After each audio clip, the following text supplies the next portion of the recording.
ஈஞ்சம்பாக்கம்ல ஒரு அப்பார்ட்மெண்ட்டு. அந்த அப்பார்ட்மெண்ட்ல அடுத்த 6 மாசத்துக்குள்ள 6 கொலைகள். யார் அந்த 144ன்ற தோட தட்டினாலும் உள்ள அவங்களுக்கு காத்திருக்கிற பரிசு என்னமோ மரணம் தான். அப்படிப்பட்ட அப்பார்ட்மெண்ட்டோட கதை ஒரு புக்கு தான் பார்க்க போறோம். அந்த அப்பார்ட்மெண்ட்டு ஊருக்குள்ள இருக்கிற பேர் சந்திரமுகி அப்பார்ட்மெண்ட். இந்த புக்கு என்னன்னு உங்களுக்கு தெரிஞ்சுக்க கியூரியஸா இருக்கா? இந்த வீடியோ அதை பற்றி தான் பார்க்க போறோம். Let's review Athira apartment written by Rajeshkumar. மறக்காம சர்ப்ரைஸ் பண்ணுங்க. Thank you. இந்த ரிவ்யூ அதிரா அப்பார்ட்மெண்ட்டுங்கிற புக்கை சம்மந்தப்பட்டது. இந்த புக் மொத்தம் 2 பார்ட்டாக இருக்கு. அதாவது full name flat number 144 Athira apartment part 1 and part 2. இதை எழுதினவர் நம்ம எல்லாருக்கும் பரிச்சயமான Rajeshkumar. Yes, the king of crime thrillers. கிட்டத்தட்ட இவரை பற்றி நம்ம சொல்லியே ஆகணும். ஒரு 50 வருஷமா, அதாவது 5 தலைமுறையாக வந்து கிரைம் த்ரில்லர்ஸ் நாவல் எழுதிட்டு இருக்காரு. ஸோ இவரோட நாவல்ஸை பேஸ் பண்ணி சமீபமாக தமிழ் சினிமாவில் படம் கூட வந்திருக்கு. வெப் சீரிஸ் கூட ரேகை, குற்றம் 23, சண்டமாருதம், இப்படி பல படங்கள் வந்திருக்கு. ஸோ ஒரு அன்பீட்டபிள் கிளாசிக் ரைட்டர்னு தான் சொல்லலாம். இவரோட ரைட்டருக்கு நம்ம அம்மாக்கள்ல இருந்து இப்போ இருக்கிற அம்மா வரைக்கும் ஃபுல்லாக ஃபேன்ஸாக இருக்கும். ஸோ இவர் தான் இந்த சஸ்பென்ஸ் கிரைம் த்ரில்லர் எழுதியிருக்காரு. இந்த கதை என்னன்னு இப்போ நம்ம பார்த்துடலாம். So plot of the story என்னன்னா, கதை வந்து ஒருத்தர் வராரு, ஒரு இன்ஸ்பெக்டர் சந்திரசூடன் அவர் பேரு, கங்காதரன் ஒருத்தர் வராரு. அவரோட கார் மிஸ்ஸிங் கேஸ்ன்னு தான் வராரு. கார் காணாமல் போயிடுச்சு அப்படின்னு சொல்லி வராரு ஒரு ஃபங்க்ஷனுக்கு போயிட்டு. ஸோ அந்த போலீஸ் டிபார்ட்மெண்ட் அந்த காரை ஃபாலோ பண்ணி போறாங்க. பார்த்தீங்கன்னா அவங்களுக்கு காத்திருந்தது என்னமோ ஒரு அதிர்ச்சி தான். பார்த்தா கார் கண்டுபிடிச்சிடுறாங்க.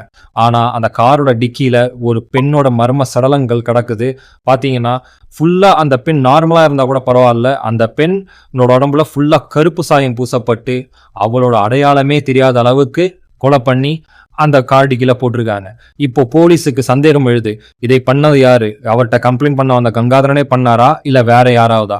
இப்படி ஒன்னொன்னா நூல் பிடிச்சு போகும்போது அந்த நூல் பிடிக்கிறது கடைசியாக ஒரு ஸ்டேஜில் வந்து நிற்கிறது எங்கன்னு பார்த்தீங்கன்னா அதிரா அப்பார்ட்மெண்ட்.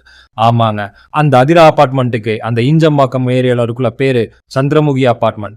அந்த அப்பார்ட்மெண்ட்ல குறிப்பா இந்த 144ங்கிற பிளாட் நம்பர் யார் எடுக்கிறாங்களோ அடுத்த 6 மாசத்துக்குள்ள சொடக்கு போடுற மாதிரி இறந்து போயிடுறாங்க. இப்படி 6 பேர் இறக்குறாங்க. ஆனா போஸ்ட்மார்ட்டம் ரிப்போர்ட்ஸ் என்னவோ அவங்களுக்கு வர்றது கார்டியோவாஸ்குலர் அரெஸ்ட் அப்படின்னு, அதாவது ஹார்ட் அட்டாக் வர்ற மாதிரி வந்து இயற்கையாக தான்ப்பா இறந்துருக்காங்க அப்படின்னு டாக்டர்ஸ் எல்லாம் சர்டிஃபிகேட் கொடுக்குறாங்க. ஆனால் இதுக்கு பின்னாடி என்னென்ன இருக்கு அப்படிங்கிற ஒரு மர்மங்கள் தான் நம்மளுக்கு இந்த நாவலை படிக்க வைக்குது. இதுக்கு காரணம் என்ன? ஒருத்தவங்களும் ஒரு தரப்பட்ட விஷயங்களை சொல்றாங்க. ஒருத்தவங்க சொல்றாங்க அந்த அப்பார்ட்மெண்ட் முன்ன ஒரு மயானமா இருந்தது, அங்க 50 வருஷத்துக்கு முன்னாடி ஒரு சுடுகாடா இருந்தது தான் வந்து அடிச்சு பிடிச்சி அப்பார்ட்மெண்டா கட்டிட்டாங்க. இது சில பேருக்கு தெரியாது, அதனால அமானுஷங்கள் ஆவிகள் தான் வந்து பழி வாங்குது, இப்படி கொலை பண்ணுது அப்படின்னு சொல்லி சொல்றாங்க. இன்னொரு பக்கம் இல்ல அவங்க நேச்சுரலாக தான் இறந்தாங்க, நல்லா தான் இருந்தாங்க, ஆனா இறந்துட்டாங்க. இன்னொரு பக்கம் இல்ல இது தற்கொலையா இருக்கும், இல்ல கொலையா இருக்கும். இப்படி பல்வேறு கோணங்கள்ல அந்த அபார்ட்மெண்ட் ஃபுல்லா நியூஸ் பரவுது. சென்னை ஃபுல்லாவே நியூஸ் பரவுது. அதனால அந்த அபார்ட்மெண்ட்ல இருக்கிறவங்க கொஞ்சம் கொஞ்சமா காலி பண்ணிட்டு போக ஆரம்பிக்கிறாங்க. இது வரைக்கும் இந்த கேஸ் போலீஸ் ஸ்டேஷனுக்கே தெரியாம இருக்குது. ஆனா இந்த ஒரு கார் சம்பந்தப்பட்ட கேஸ் வந்ததுன்னு போலீஸ் கொஞ்சம் கொஞ்சமா விழிப்புணர்வு ஆயிட்டு இந்த கேஸை இன்வெஸ்டிகேட் பண்ண ஆரம்பிக்கிறாங்க.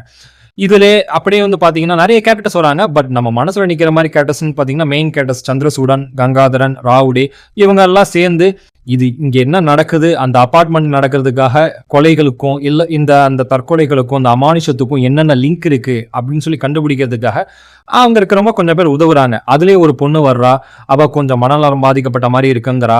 ஆனா போலீஸ் தடுமாறுது. இப்ப இந்த பொண்ணு சொல்றது எடுத்துக்கணுமா இல்ல இவங்க சொல்றது எடுத்துக்கணுமா?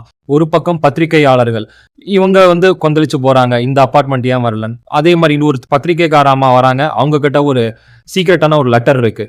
ஸோ அந்த லெட்டர்ல எழுதப்பட்ட விஷயம் என்ன, அதை பார்த்து சந்திரசூடங்கிற இன்ஸ்பெக்டர் வந்து ரொம்ப ஷாக் ஆகிறாரு. ஸோ இதுக்கு பின்னாடி இருக்கிற மர்மங்கள் எல்லாத்தையும் வந்து ஒன்னா வந்து கொஞ்சம் கொஞ்சமா நூல் பிடிச்ச மாதிரி அழிக்கிறது தாங்க இந்த flat number 144 Athira apartment part 1 part 2. நான் கெஸ் பண்ணி சொல்றேன், இந்த நாவல் நீங்க படிக்க ஆரம்பிச்சிட்டீங்கன்னா கண்டிப்பா வைக்க மாட்டீங்க.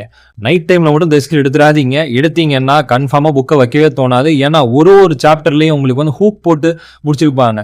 அது என்னங்க கியூரியஸ் வந்து நீங்க தெரிஞ்சுக்கிறதுக்குள்ளேயே இந்த நாவல் பார்த்தா ஃபர்ஸ்ட் பார்ட்டே முடிஞ்சிடும். ஸோ அதே நாவல் அதே அவளோட தான் செகண்ட் பார்ட்டையும் எடுத்தேன். அதே சேம் ஃபுல் வந்து எப்படின்னா நான் ஸ்டாப் சஸ்பென்ஸ் த்ரில்லர் தாங்க. இது வந்து பார்த்தீங்கன்னா மர்டர் மிஸ்ட்ரின்னு சொல்லலாம், கிரைம் த்ரில்லர்னு சொல்லலாம், எல்லாமே சொல்லலாம். ஸோ அந்த மாதிரி தான் இருக்குது. எடுத்தீங்கன்னா கன்ஃபார்மாக முடிக்க முடியாது. ஃபர்ஸ்ட் பார்ட் பார்த்தீங்கன்னா ஒரு 216 பக்கங்கள் இருக்குது. செகண்ட் பார்ட் வந்து ஒரு 250 பக்கங்கள் இருக்குது. கிட்டத்தட்ட ஒரு 480 500 பக்கம் கிட்ட இருக்கிற நாவல்னு வச்சுக்கோங்களேன். So one of the best suspense crime thriller of Rajesh Kumar I have read in my life. So இந்த புக் எனக்கு ரொம்ப பிடிச்சிருக்கு. ஸோ உங்களுக்கும் இந்த புக் ரொம்ப கண்டிப்பாக பிடிக்கும்னு நினைக்கிறேன். இந்த புக் வந்து பார்த்தீங்கன்னா நார்மலாக வெப்சைட்ஸில் அவைலபிளாக இருக்கும். சோஷியல் மீடியா பிளாட்ஃபார்ம் அமேசான் அதெல்லாம் நீங்கள் ஆர்டர் போட்டு படிக்கணும்னா படிச்சிக்கலாம். ஸோ இந்த புக்கை மறக்காமல் படிச்சுட்டு எப்படி இருக்குன்னு சொல்லுங்கள். என்னோட அனுபவத்தை நான் பகிர்ந்துட்டேன். உங்களோட அனுபவம் எப்படி இருக்குன்னு கமெண்ட் செக்ஷனில் சொல்லுங்கள். நன்றி.